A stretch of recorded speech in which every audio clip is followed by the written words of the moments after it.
Hello students, आज हम बात करने वाले हैं स्ट्रैटेजिक मैनेजमेंट प्रोसेस की। तो चलिए शुरू करते हैं। देखिए, स्ट्रैटेजिक मैनेजमेंट प्रोसेस को शुरू करने से पहले हमें पता होना चाहिए कि स्ट्रैटेजिक मैनेजमेंट का मीनिंग क्या है। इसके ऊपर ऑलरेडी एक वीडियो बन चुकी है, आप जाके वहाँ पे चेकआउट कर सकते हो। तो चलिए शुरू करते हैं प्रोसेस को। तो प्रोसेस में सबसे पहला पॉइंट आता है एनवायरमेंटल स्कैनिंग, सेकेंड आता है strategy formulation, third strategy implementation and fourth strategy evaluation. First, environmental scanning. क्या होता है एनवायरमेंटल स्कैनिंग? देखो, नाम से पता चल रहा है एनवायरमेंटल स्कैनिंग यानी कि एनवायरमेंट को स्कैन करना। एनवायरमेंट दो तरह के फैक्टर्स पे डिपेंड करता है, internal factors and external factors. Internal factors वो फैक्टर्स होते हैं विच कैन बी कंट्रोलेबल, जिनको हम कंट्रोल कर सकते हैं, जो ऑर्गेनाइजेशन के अंदर अंदर होते हैं, जैसे कि आपकी एम्प्लॉयज, आपके ऑर्गेनाइजेशन का कल्चर, आपकी ऑर्गेनाइजेशन की लीडरशिप। ठीक है, तो ये सब क्या है, एक ऐसे फैक्टर्स जो ऑर्गेनाइजेशन के अंदर आपको कहीं ना कहीं इफेक्ट करते हैं जब भी हम स्ट्रैटेजीज को क्रिएट करते हैं।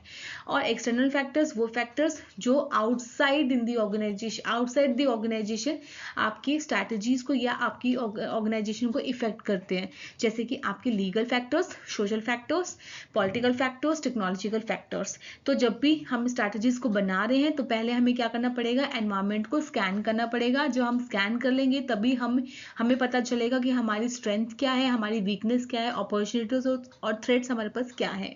ठीक है, सेकंड स्टेप आता है स्ट्रैटेजी फॉर्मुलेशन। जब हमने एनवायरमेंट को स्कैन कर लिया, अब बारी आती है स्ट्रैटेजीज को बनाने की, स्ट्रैटेजीज को क्रिएट करने की। तो हम स्ट्रैटेजी को प्लान करेंगे या फॉर्मुलेट करेंगे कि हमारे पास कैसी कैसी चीजें होनी चाहिए, फ्यूचर में हमें अपने गोल को अचीव करने के लिए क्या क्या चीजें करनी चाहिए। ठीक है, इसमें हम 3 तरह की स्ट्रैटेजीज के ऊपर फोकस करते हैं, जिसमें 3 लेवल्स होते हैं, corporate level strategy, business level strategy and functional level strategy.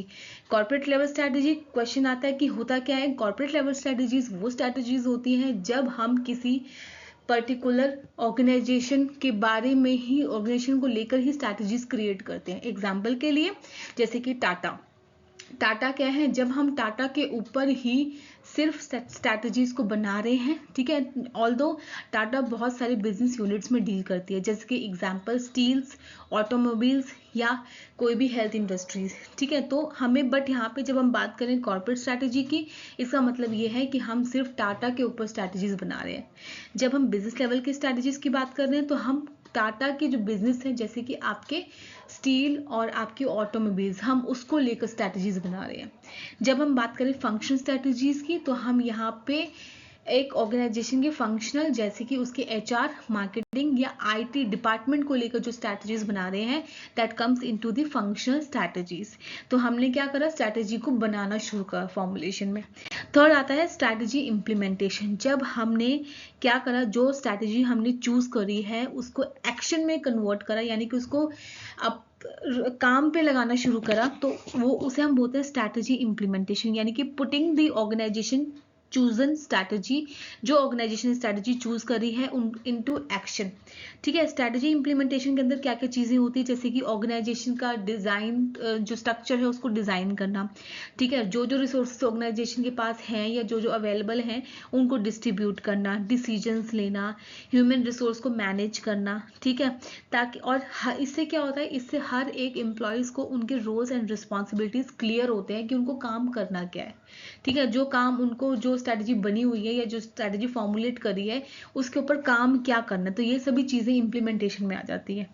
ठीक है, नेक्स्ट आता है strategy evaluation. Strategy evaluation is the last step of strategic management process, जिसके अंदर हम क्या करते हैं, जब इंप्लीमेंटेशन हो गया, हर चीज अपने काम पर लग गई, हर चीज एक्शन में कन्वर्ट हो गई, तो अब बारी आती है कि उसको इवैल्यूएट भी करना है, उसको मॉनिटर भी करना है, उसको चेक भी करना है। तो रेगुलर बेसिस पे हमें क्या करना है, जो स्ट्रैटेजी हमने इंप्लीमेंट करी है उसको रेगुलर बेसिस पे चेक भी करते चलेंगे कि whether they are on right track और नॉट, वो राइट ट्रैक पर है कि नहीं है।